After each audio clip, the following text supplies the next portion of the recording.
Hello everyone, I'm your hostess with the mostest, 8-Second Gaming. In today's video, we are going to be talking and breaking down the 5 worst legends to main right now. Usually on this channel, we talk about the strongest legends, but some people might want to know what the weakest ones are so that they just avoid those. So we're going to be talking about it breaking down, but if you guys are looking to improve your Apex skills, whether it be decision making, positioning, aim, or literally anything else, then you need to check out the GameLeap website right now. Over there, we have the best, most highly informative guides, including VOD reviews, legend guides, gun guides, and much, much more. We've already helped a bunch of people hit new peak ranks and improve their skill. You could be next, so click the link in the description, pick yourself up a membership, and start to improve today. But okay, with that out of the way, let's hop into things. And I do want to give a quick disclaimer before we actually talk about the legends. These are right now really bad legends, but you can climb on literally any legend. People have Masters and Predator on every legend. It does not matter who you play. But sometimes people don't want to be dumping time and effort into bad legends. They'd rather be playing better legends because it'll help them climb, because you're not actually shooting yourself in the foot by playing a bad legend. But okay, with that disclaimer out of the way, let's hop into our first legend, and this is Mirage. Now I'm a little bit scared to say this because Mirage has like a cult following of people and they like live and die for Mirage. But sorry guys, he's a bad legend. He did receive some changes at the start of season 16 that made him a little bit better, but all it really did was make him less trolly of a pick. Mirage right now doesn't really fit into any category or any role on the team. Some people try to play him support, but he doesn't really have that good of a revive. Yes, you go invisible. Yes, your teammate stays invisible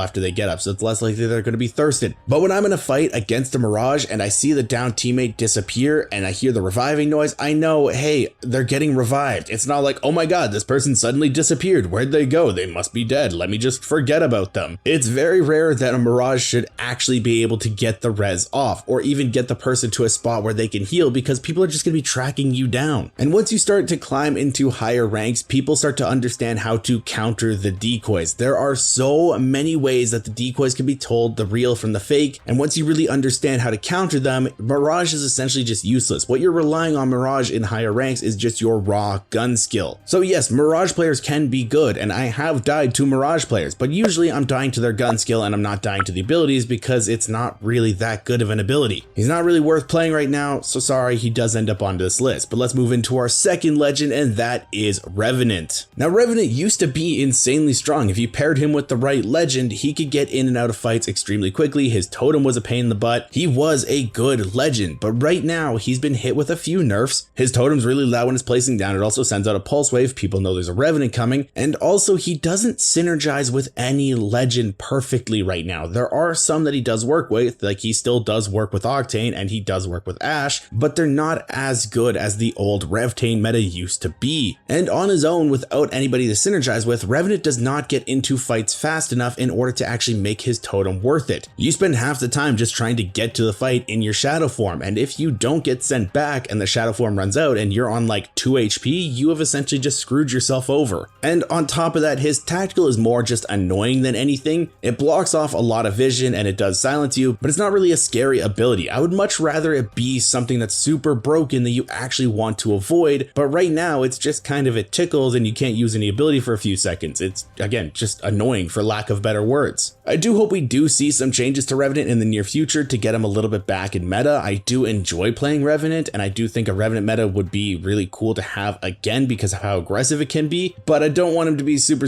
broken like he used to be, so you know, I'm kind of happy that he's on this list as well. But now let's move into our third legend, and this is Gibraltar. Now, like Revenant, Gibraltar used to be insanely overpowered. It was very rare that you could play a game in ranked without running into like 20 Gibraltars. But Respawn hit him with a bunch of nerfs, and he also does get countered by 3 legends in the game right now. He gets countered by Seer because his tactical cancels the revive, one of the main parts of Gibraltar's bubble. He gets countered by Mad Maggie because the Wrecking Ball just blows the bubble up, and if you were relying on it to give you cover and it's just gone, you are just standing out in an open field now. And he gets countered by Crypto because a Crypto EMP does blow up the dome and also damages you while you're inside it. So Crypto is very strong against the Gibraltar. But also right now, Gibraltar just isn't good in the meta. The meta is very aggressive, very fight heavy, so you think he would be strong because of how he can reset fights, but he gets singled out very easily and people just aren't able to be caught in his ultimate like they used to be. And right now he just doesn't really have a use. He is still good in some niche team comps, and in certain situations he can be very dominant, but for the most part he's not actually worth picking up over somebody else like a Caustic, a Watson, or even a Newcastle. He's not in a good spot right now, that's why he's ending up on this list. But now let's move into our fourth legend, and that is Octane. Now some people are going to be be gasping in shock because Octane is like the second highest picked legend in the game. A lot of people love him, but just hear me out on this one. Listen to me. Octane is a fun legend. He's not a good legend. In the grand scheme of the game, he is not actually really a team player. Right now in the meta, he's not as good as he used to be. He's more of a solo mindset playstyle. And yes, that can be good for the people that are solo queuing. And also, if you're a movement demon, he can unlock a bunch of new potential for you. But to be honest, the movement players are like 0.01% of the population. The people that can actually pull off the movement techs and pull them off well do not make up the vast majority of players. The reason people like to play Octane is he can just run headfirst into fights. That's it. But if you take a step back and look at him objectively, he's not really good to have on a team comp. The only thing that he has that's useful to his team is his jump pad. His passive is massively underwhelming. All it does is heal you when you take damage from your stim essentially, and his stim, while great in certain fights because it allows him to be insanely fast while strafing, again, is not a super overpowered ability. And yeah, his jump pad, it can be cool. You can tap strafe off it, you can do a bunch of random things, you can wall ride with it, but it's not as good as it used to be. It's super loud now. And when you put all of that together, do you start to see why I say he's not a good legend right now? If you are a solo player and you're just playing pubs, absolutely play Octane, play who you want to play. But if you're playing ranked and you're actually looking to get better at the game or climb, I would recommend just dropping the Octane right now. I love playing Octane. I have like 6,000 kills on Octane, but right now, just not a good legend. But let's move into our fifth and final legend, and that is Lifeline. Now, Lifeline was another legend that did receive some changes at the start of Season 16. Her ultimate is a lot less dinner belly now, but Respawn just kind of wants to phase her out, it seems like. The only really good thing about her ultimate was the smart loot inside it. But what did Respawn litter around the map with the Season 16 class changes? The assault bins and the support bins, which are essentially Lifeline care packages spread around the map that you don't have to wait 5 minutes for and you don't have to call down. You want weapon attachments? Cool. Run to an assault bin. Open that up with an assault character. You've got all the attachments you need. You want some more heals? Cool. Run over to a support bin. Open up that. You got some heals. You want better armor? There's crafters around the map constantly. If you actually use a crafter, you can get red armor actually pretty easy in a game. Lifeline's really big ticket item has been phased out, and right now her combat revive, while being really cool, relies on both of your teammates being down essentially to get maximum use out of it. But you don't really want your teammates to be going down. If you're playing a support character, you don't want them dying. You want to have strong abilities that can keep them alive, and if worse comes to worse, a strong revive to get them back up, which is exactly what Newcastle does. Newcastle's an insanely strong legend right now, and he's probably the go-to support legend if you're not playing Loba. But everything that Lifeline had that was worth it is just not worth it anymore. She's not that good of a legend. The only thing that she has going for her anymore is her small hitbox. If you're playing her for that one specific reason, just play Wraith. She has a smaller hitbox. But let me know if you guys would change any of the legends on this list in the comments down below. And if you guys want to stay up to date with the latest and greatest Apex Legends tips, tricks, and news, don't forget to smash that like and subscribe button. Thank you so much for watching. Once again, I'm S16 Gaming, and I will see you guys in the next one.